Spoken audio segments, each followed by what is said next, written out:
tuvo muchos compromisos, nunca vivió junto con mi madre. Yo viví mucho tiempo alejado de él hasta que me convertí a Cristo, donde yo tuve un encuentro con él, ¿no? Con mi padre. Porque desde la niñez, pues yo pasé abandonado de mi padre, crecí con un resentimiento hacia mi padre porque nunca me apoyó, nunca me ayudó en nada, porque yo veía muchos niños que tenían su papá y los apoyaban, los ayudaban. Conmigo no pasaba eso. Para mí mi abuelo era como mi padre. Yo nunca he recibido un abrazo, un cariño de un padre. Yo decía, el día que crezca yo lo voy a matar a este hombre.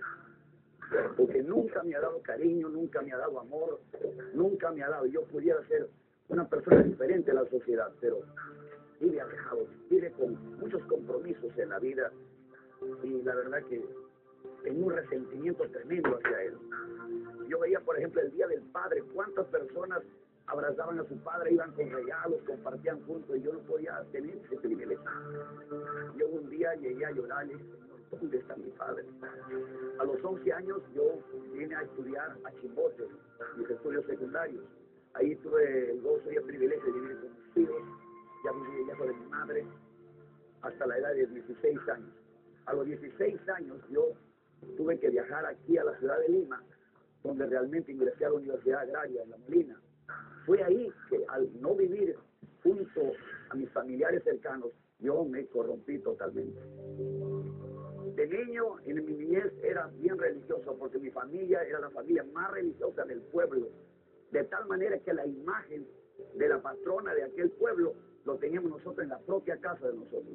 Así que desde niño hasta los 11 años, adorando la imagen, adorando los ídolos, muy fieles, devotos mis padres de los ídolos. Pero ya cuando llegué a la ciudad de Lima, a los 16 años, las ideas materialistas, principalmente los institutos y luego la universidad, nos enseñaron del materialismo, nos enseñaron del ateísmo, nos enseñaron de la evolución, que Dios no existe. Yo llegué a negar a Dios. Y sobre todo con el resentimiento que tenía de que no tenía un padre que me ha llamado, viví más resentido y me pervertí totalmente en toda clase de pecados. Solamente Dios conoce todas las maldades que he cometido. Viví en la borrachera, en el vicio, en el mundo, en el pecado, totalmente pervertido. Porque yo me encontraba la paz, el gozo y la alegría en mi corazón. No había propósito por qué vivir. Y fue ahí, estando en la universidad, que me pervertí con muchos amigos. Al pastor Ulises Heredia lo conozco hace 30 años en la Universidad Nacional Agraria en La Molina. Fuimos estudiantes universitarios que estábamos entre los 20 y 21 años. Muchas veces y siempre al más inocente lo arrastrábamos al alcohol. Todos los viernes a partir de la 1 era alcoholismo, era hablar de, digamos, de sexo, de prostitución, de homosexuales, era competir de quién tomaba más, quién aguantaba, quién resistía más con el alcohol. Nos íbamos a la borrachera, nos íbamos a las fiestas, nos íbamos a las parrandas, porque como yo tenía esos principios que yo no existe, podía hacer todo lo que me daba la gana. Inclusive las personas que conocían el Evangelio en la universidad, yo los llevaba a la cantina. Algunos cedían, otros rechazaban. Y vivía así. Decía, ese es un cuento del imperialismo yanqui para engañar a la gente pobre de la tierra. Dios no existe, ni el diablo existe, la vida es hecho para gozar. Hasta el último centavo lo gastábamos en cigarros. Y después haciendo problema al microbusero, a los cobradores, etcétera, profiriendo palabras a veces en el carro, ebrio. Y así vivía pervertido en la borrachera, en el vicio, en los bailes y en las fiestas. Hasta que un día, porque yo siempre en las vacaciones me iba a mi pueblo a las fiestas patronales. Entonces, a las fiestas patronales pues había 5 o 6 bandas de músicos, venían personas de todo el Perú, del extranjero, a esas fiestas terribles, eran unas borracheras tremendas, había orgías, había fiestas, toda clase de pecados se cometían en esas fiestas. Pero una experiencia tuve en aquel entonces. En una de esas fiestas yo estaba saliendo más o menos a las 8 de la noche, después de comer en la casa, en la sierra, me iba a ir a la fiesta patronal y cruzando el patio de la casa, tuve una experiencia fea, horrible. Se me apareció por la puerta un personaje en manera humana, oscura, que empezó a ingresar por la puerta de ahí de la casa donde yo vivía. Y cuando yo estaba saliendo, lo observo bien a este personaje y veía que no caminaba en el suelo, caminaba en el aire. Y yo me sorprendí, dije, estos son los malos espíritus, los fantasmas que mis abuelos contaban.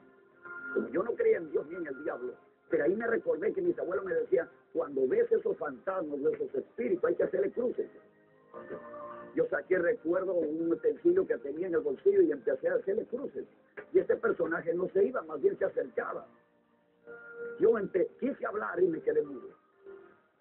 No pude hablar, me quedé totalmente mudo frente a este demonio. Ahora entiendo por la Biblia que era un demonio, era un principado. Me quedé mudo. Este personaje me arrinconó contra la pared. Y ahí perdí el conocimiento.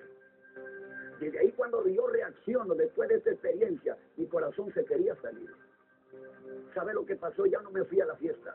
Le conté a mis abuelos esta experiencia horrible que había tenido. Mis abuelos me dijo, algún mal espíritu, algún fantasma te ha asustado. Pero por la Biblia ahora entiendo que era un demonio. Como yo no tenía a Dios, fui posesionado de aquel espíritu inmundo. Desde ahí empecé a decaer totalmente mi salud. Ya de un tiempo que se enfermó, se adelgazó bastante, él no podía caminar. Yo recuerdo que se apoyaba en las paredes, ¿no? Para bajar las escaleras era difícil, se agitaba mucho. Entonces, pues se lo pasaba de médico en médico y cada vez que se ponía mal, bueno, mi mamá decía que estaba mal de los nervios, lo llevaban al hospital. De repente estaba bien, así se ponía pálido y se desmayaba. Y después se le llevamos corriendo al doctor ahí, a la farmacia, y había un doctor cerca. Ah, sí, ¿qué tienes? Yo taquicardia, me iba secando, perdí muchos kilos de peso. Mis familiares gastaron todo el dinero que tenían, vendieron los animales porque yo vine a la sierra, mis padres tenían, mis abuelos tenían muchos animales, vendían los terrenos, vendían los animales para que yo pueda ser sanado. Visité muchas clínicas aquí en Lima, hospitales, y no encontré mejoría. Se enfermaba y a las 12, 11 de la noche de emergencia lo llevaban al hospital, a la clínica, mi mamá, mi tía, mi hermano, y eso era constantemente, ¿no? Y lo único que yo escuchaba que decía, está mal de los nervios, ¿no? Porque yo preguntaba a mi mamá qué tiene y me decía, está mal de los nervios. Estaba enfermo de una cosa, enfermo de otra cosa, me daban medicina para una cosa, resultaba mal de otra cosa. Al final terminé postrado en una cama. Tenía aproximadamente 20 años de edad. Yo decía, no quiero morir, soy la esperanza de mi familia y ahora estoy al borde de la muerte. Mis familias en esa desesperación fue que me llevaron al norte a unos famosos brujos y hechiceros que curaban con la magia. Fui a 7 famosos brujos. Cuando yo llegué a esos lugares de espiritismo, ¿sabe lo que pasó? Estos brujos me dijeron que han hecho brujería. Te queda 2 meses de vida. ¿Por qué has venido a destiempo? La brujería ha pasado, ya no hay tiempo para ti. Yo veía que esa gente hacía milagros, había sanidades, pero conmigo no pasó nada. Y me iba secando, pero llegué al momento que ya no podía caminar. Ya no podía reaccionar. Fue tan tremendo que yo lo podía ver a los demonios. Abierto mis ojos, estaba en mi cama y le decía, madre, ahí vienen a atormentarme. Veo unos bultos negros que vienen y me están presionando aquí en la cama. Me quitaban la frazada, me quitaban las sábanas. Yo no sabía qué hacer, yo lloraba, decía al Señor, ayúdame. Ahí me recordé de Dios. Pero ¿sabe cómo yo recordé de Dios? Porque en mis manos llegó la Biblia, la Sagrada Biblia. Porque ya había perdido la esperanza con los médicos. Ahora los brujos me desecharon. Dije, ¿y ahora qué hago? Pero mi tía, que era inconversa, me dijo, hijo, ¿por qué no te entregas al Evangelio? Yo no soy evangélica, me dijo, pero he escuchado que un canceroso ha sido sanado. Para aquel entonces el diablo quería destruirme, porque el diablo vino a robar, a matar y a destruir. Escuchaba voces que me decían, mátate. Vivía en Chimbote en aquel entonces. Me decía, lánzate al mar y te matas. Y se acabó tus dolores. Tírate a la carretera que te atropelle un carro y te mueres, se acabó tu sufrimiento. Yo decía, pero voy a hacer lo que mi tía me ha dicho. Voy a clamar a Dios. Y empecé a leer la Biblia, me leí todo el Nuevo Testamento. Se me había cortado la vista, pero como sea, logré leer la Biblia. Lo que me impactó de la Biblia es que Cristo estaba vivo. Lo que me impactó de la Biblia es que Cristo había resucitado. Yo no quería morir, yo quería vivir. Fue en aquel entonces que le dije, Señor, soy la esperanza de mi familia, ayúdame, yo no quiero morir, dame esperanza, quiero vivir. Pero como la Biblia dice que Dios no escucha a los pecadores, yo no me escuchaba. Tuvo que ser la intervención de Dios, tuvo que ser la intervención sobrenatural de Dios. En los momentos que tanto estaba llorando en mi casa, solo, afligido, recuerdo vivir en Chimbote, solamente la Biblia era mi única esperanza.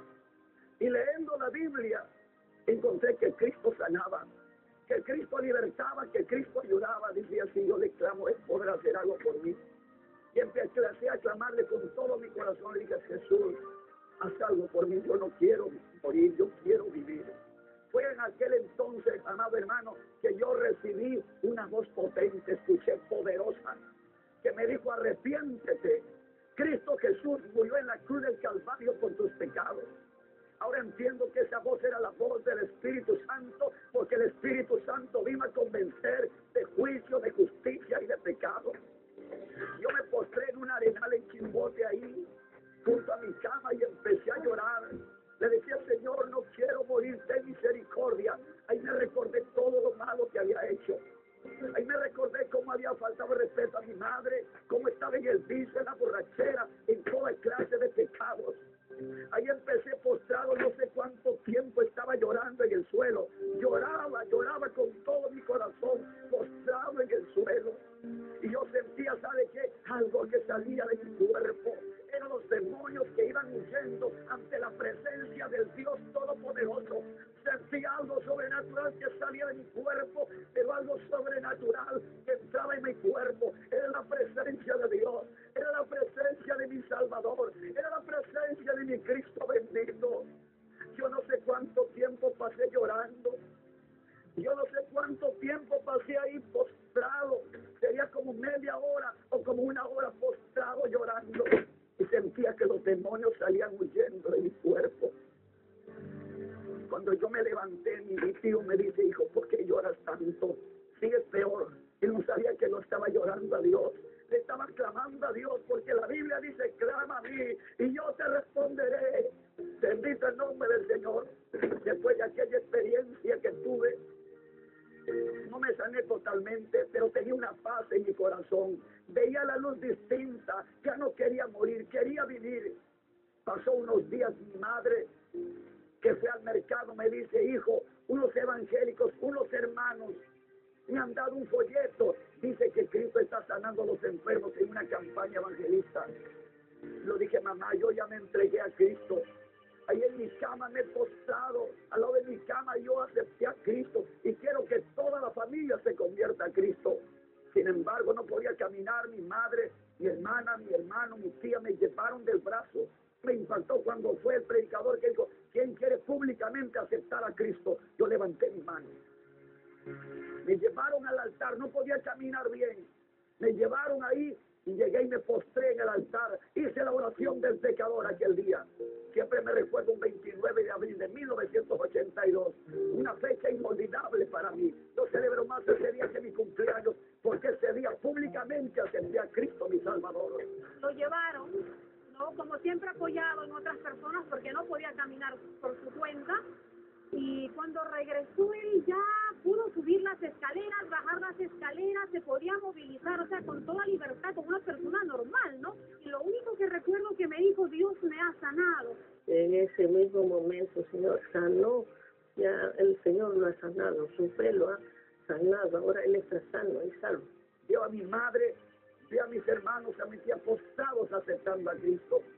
¿Sabe qué? El milagro grande fue que ya no necesité que me ayuden ahí a poder caminar, salí caminando con un gozo tremendo. Volteé a mi madre, le dije, madre, ahora tengo la paz y el gozo. Madre, un día seré pastor y predicaré el evangelio de Jesucristo, del reino de los cielos. Voy a predicar su palabra. Desde el niño hasta los 11 años, adorando la imagen, adorando los ídolos, muy fieles, devotos mis padres de los ídolos. Pero ya cuando llegué a la ciudad de Lima, a los 16 años, las ideas materialistas, principalmente los institutos y luego la universidad, nos enseñaron del materialismo, nos enseñaron del ateísmo, nos enseñaron de la evolución, que Dios no existe. Yo llegué a negar a Dios. y sobre todo con el resentimiento que tenía de que no tenía un padre que me ha llamado. Viví más resentido, la verdad que en un resentimiento tremendo hacia él. Yo veía, por ejemplo, el Día del Padre, cuántas personas abrazaban a su padre, iban con regalos, compartían juntos, y yo no podía tener ese privilegio. Yo un día llegué a llorar y dije, Señor, ¿dónde está mi padre? A los 11 años yo vine a estudiar a Chimbote, mis estudios secundarios. Ahí tuve el gozo y el privilegio de vivir con mis hijos, ya viví lejos de mi madre, hasta la edad de 16 años. Bueno, hubo muchos compromisos, nunca vivió junto con mi madre. Yo viví mucho tiempo alejado de él, hasta que me convertí a Cristo, donde yo tuve un encuentro con él, no con mi padre. Porque desde la niñez, pues yo pasé abandonado de mi padre, crecí con un resentimiento hacia mi padre, porque nunca me apoyó, nunca me ayudó en nada, porque yo veía muchos niños que tenían su papá. A los 16 años yo tuve que viajar aquí a la ciudad de Lima, donde realmente ingresé a la Universidad Agraria en La Molina. Fue ahí que al no vivir junto a mis familiares cercanos, yo me corrompí totalmente. De niño, en mi niñez, era bien religioso, porque mi familia era la familia más religiosa del pueblo, de tal manera que la imagen de la patrona de aquel pueblo lo teníamos nosotros en la propia casa de nosotros. Así que y nos apoyaban, nos ayudaban. Conmigo no pasaba eso. Para mí mi abuelo era como mi padre. Yo nunca he recibido un abrazo, un cariño de un padre. Yo decía, el día que crezca yo lo voy a matar a este hombre. Porque nunca me ha dado cariño, nunca me ha dado amor, nunca me ha dado. Yo pudiera ser una persona diferente a la sociedad, pero vive alejado, vive con muchos compromisos en la vida.